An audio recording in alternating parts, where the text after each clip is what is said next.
राम राम साहब। स्वागत है आपको अपना यूट्यूब चैनल साइंस कंपटीशन में। और आज का अपना टॉपिक है बहिस्रावी ग्रंथियाँ। इससे पहले मैंने आपको अंतःस्रावी ग्रंथियाँ पढ़ा दी थी, और जिसने नहीं पढ़ी है डिस्क्रिप्शन में उसका लिंक दिया हुआ है, आप जाकर उससे पढ़ सकते हैं।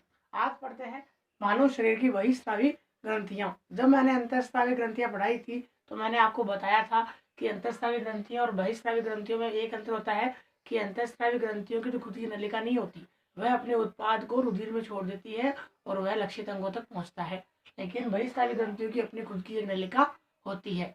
चलिए, कुछ प्रमुख प्रमुख बहिस्रावी ग्रंथियां हैं जो आज हम पढ़ेंगे, और वैसे इनसे कम क्वेश्चन आता है, तो हो सकता है कि एग्जामिनर अब की बार आपसे पूछ ले। तो चलो पढ़ते हैं। सबसे पहले पढ़ते हैं बहिस्रावी ग्रंथियां।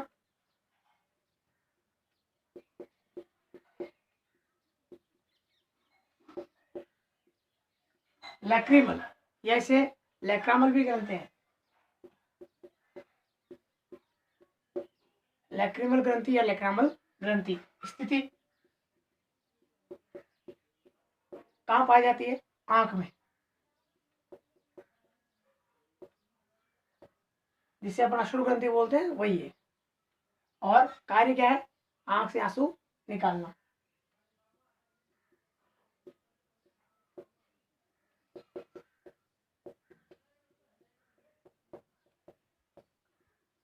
ठीक है, ये होगी आपकी एक बहिस्रावी ग्रंथि लैक्रिमल या लैक्रामल। इसे अश्रु ग्रंथि भी कहते हैं, आंख में पाई जाती है। अब दूसरी ही आंख में एक और पाई जाती है, उसे बोलते हैं मीबोमियन।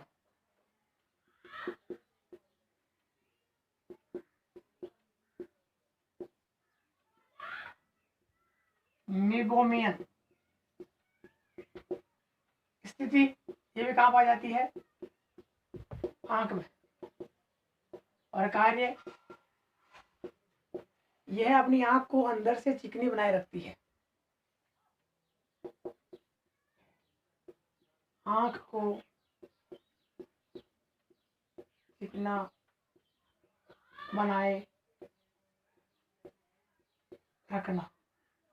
चलिए, अगली है श्वेत ग्रंथि।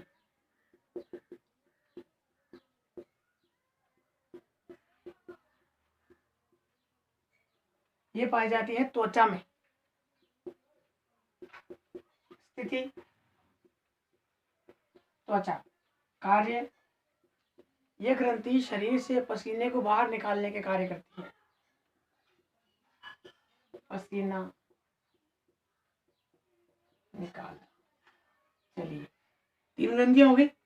लैक्रिमल या लैक्रामल या अश्रु ग्रंथि कहते हैं, आंख में पाई जाती है और आंसू निकालने का कार्य होता है। मिबोमियन ग्रंथि आंख में पाई जाती है और कार्य आंख को चिकना बनाए रखना। श्वेत ग्रंथि त्वचा में पाई जाती है और कार्य पसीना निकालना। अगली ग्रंथि है सीबीसीएस। ले लो स्क्रीनशॉट इसका।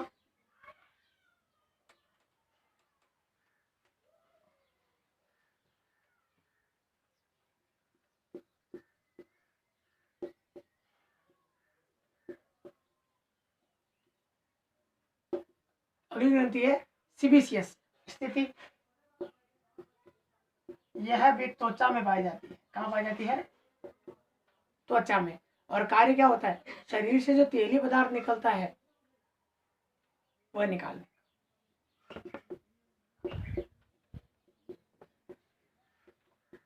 या त्वचा से तेलीय पदार्थ निकालना। ठीक है, अगली ग्रंथि है सिरोमिनस।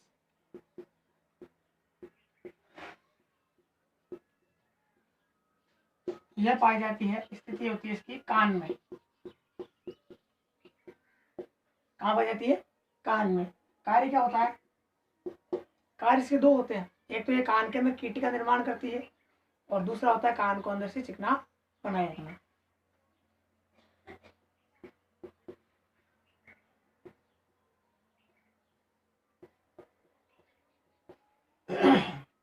और अगला एक कार्य तो ये हो गया। एक है कान को अंदर से चिकना बनाए रखना। ठीक है, अब दो ग्रंथियां और बची है, एक तो अग्नाशय और एक यकृत। अग्नाशय भी मैंने बताया था आपको, अग्नाशय मानव शरीर में एकमात्र ऐसी ग्रंथि है जो अंतःस्रावी भी है और बाह्यस्रावी भी है, यानी बहिस्रावी भी है। चलिए बात करते हैं अग्नाशय की।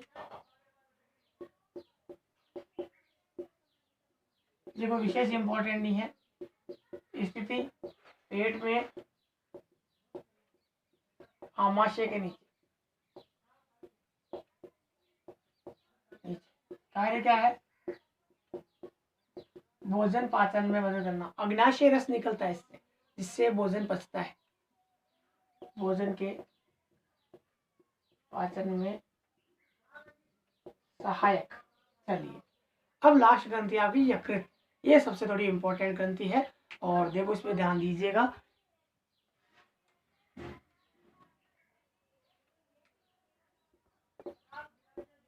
यकृत, इसके बारे में जानने वाली क्या खास बातें हैं? एक तो ये कि यह मानव शरीर की सबसे बड़ी ग्रंथि है, मानव शरीर की सबसे बड़ी ग्रंथि। वजन 1.5 kg से 2 kg तक। ठीक है, और ये तो आता वयस्कों में। बालकों में इसका वजन होता है वो उनके शरीर का 1/20वां भाग। ठीक है, स्थिति स्थिति क्या है? उधर, यानी पेट में ऊपर की और दाईं तरफ, यानी आपका जो बाईं तरफ हार्ट होता है उस हार्ट के जस्ट दाईं तरफ, आमाशय से थोड़ा ऊपर दाईं तरफ। ठीक है, अब बात करते हैं तो होगी वजन, स्थिति और खास बातें। अब बात करते हैं कि देखो इसमें कुछ महत्वपूर्ण बातें ये है कि इनमें कुछ रसायनों का निर्माण होता है, इसलिए इसे मानव शरीर की जैव रासायनिक प्रयोगशाला भी कहते हैं। इसे यकृत को क्या क्या रसायन बनता है? एक तो इसमें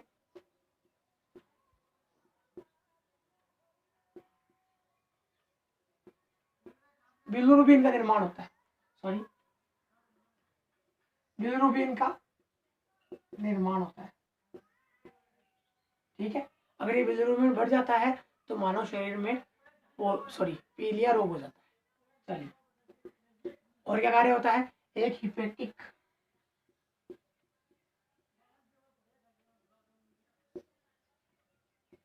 का निर्माण होता है। आ सकता है मानव शरीर में बिलिरुबिन का निर्माण कहाँ होता है, हिपेटिक का निर्माण कहाँ होता है, और नीचे दिया हुआ ऑप्शन आ सकता है यकृत है, आमाशय है, अग्नाशय है, छोटी आंत है, इस प्रकार। फाइब्रिनोजन व प्रोथ्रोम्बिन का निर्माण। फाइब्रिनोजन और प्रोथ्रोम्बिन अपन ने विटामिन वाले चैप्टर में पढ़ा होगा, आपको याद होगा। विटामिन जो रक्त का थक्का जमाने का कार्य कर रहा था, वो रक्त का थक्का जमाने में फाइब्रिनोजन और प्रोथ्रोम्बिन सहायक होते हैं। उनका निर्माण क्या होता है? यकृत में। चलिए, इसके अलावा यहाँ क्या होता है? पित्तरस का निर्माण। पित्तरस का निर्माण भी कहाँ होता है?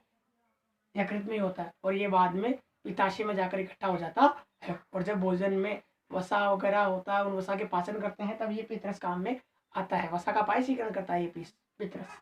चलिए, ये पित्तरस कहाँ इकट्ठा होता है? पित्ताशय में, और बनता कहाँ है? यकृत में। कंफ्यूज मत होना, ठीक है। चलिए, ये हो गई इसके बारे में विशेष बातें। इतनी सब एक्टिविटी के कारण यकृत को क्या कहते हैं? मानव शरीर की जैव रासायनिक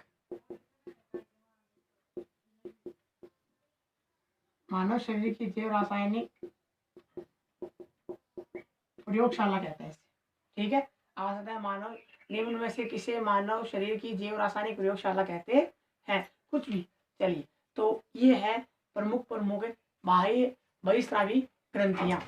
तो कैसा लगा आपको ये टॉपिक? लाइक शेयर सब्सक्राइब करके जरूर बताइए, और अगला टॉपिक इससे भी अच्छा लाएंगे। धन्यवाद। Stay safe, stay home. धन्यवाद।